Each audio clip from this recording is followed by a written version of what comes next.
Kafemni 45 gradus kesish mana shunaqa diskda kessa yaxshi kesiladi.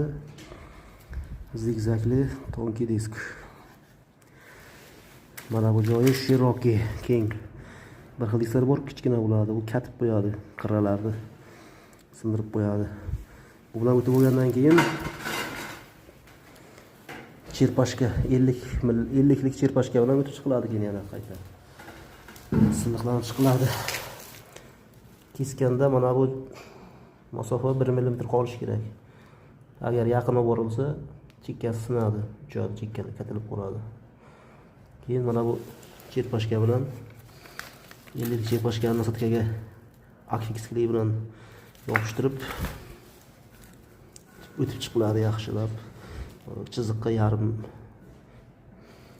1 mikron, 2 mikron uzoqlikda charxlanadi yaxshilab.